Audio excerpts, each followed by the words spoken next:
So you got yourself a Godox flash for your Sony.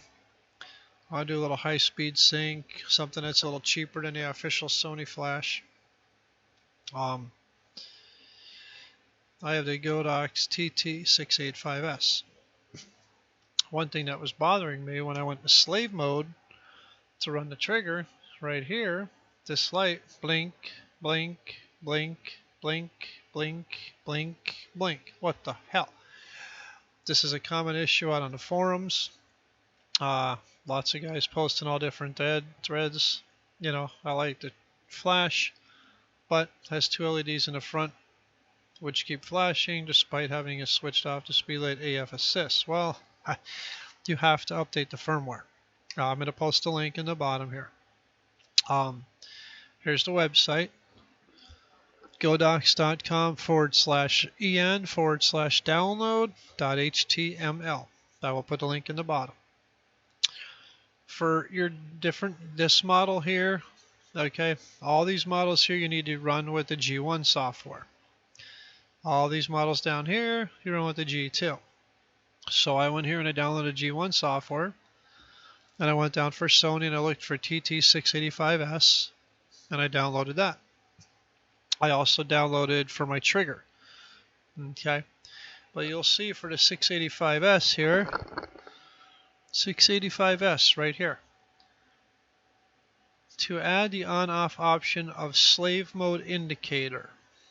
Add the option for slave mode indicator. Okay, that's very important. That's what everybody is complaining about, is this LED in the front, these two here and one here. They flash as a pulse when you go into slave mode. So you will download the Godox software, the G1 software. You'll download the TT685S, okay, and then you'll download, if you need to, the one for your trigger. These are RAR files. So with an RAR file, you can download a free program called WinRAR, or you can just download another free program called 7-Zip. So the first thing you'll do is you download the files, and you'll extract them, and you'll install the Godox software G1, and then you'll extract the files to a folder for your firmware update. Then grab any old USB cable, like for an old GoPro, for an old Android device, you know, that style of cable, and you install the G1 software, and it'll install the drivers for the flashes to be recognized on the PC.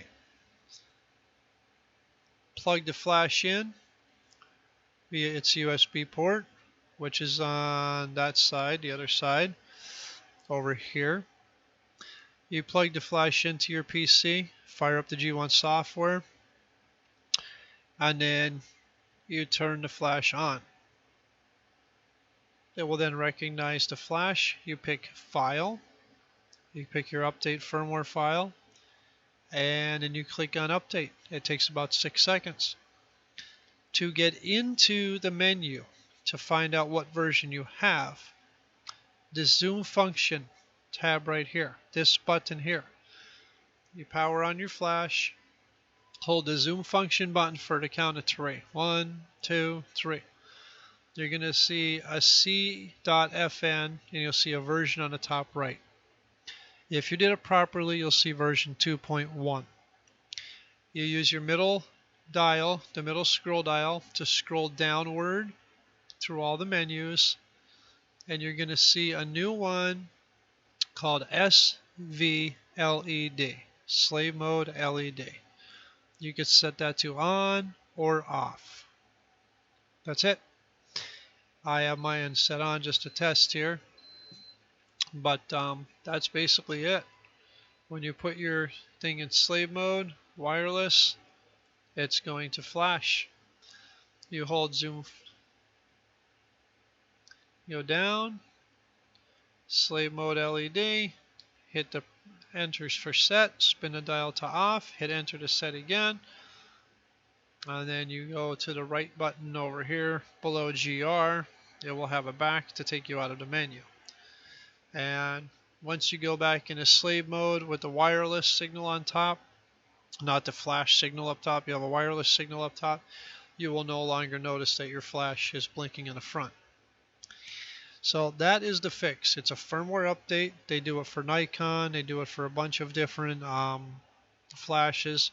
Go to this website, which will be linked below, and see what the updates do for your product. It will tell you what each one does for your product right here. See the options it adds, takes away, whatever it does. But there's the one for the Sony TT685S. Add on-off option slave mode indicator. C for slave, S LED. Okay. Also adds a function that flash can be triggered by pressing the test button when being attached to the camera.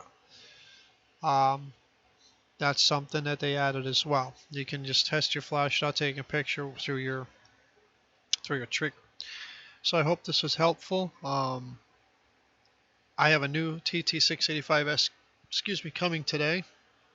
It is 15 February 2018, and the one that came last week, TT685S, was still on version 2 firmware. Version 2 firmware didn't have this option. So get your firmware updated. Everybody has these cables laying around from your old cell phones, your old Android cell phones, stuff like that. They fit right in the side of the flash, and it's a free download. Godox.com/English /download.html. Hope that helps. Please comment, like, and subscribe.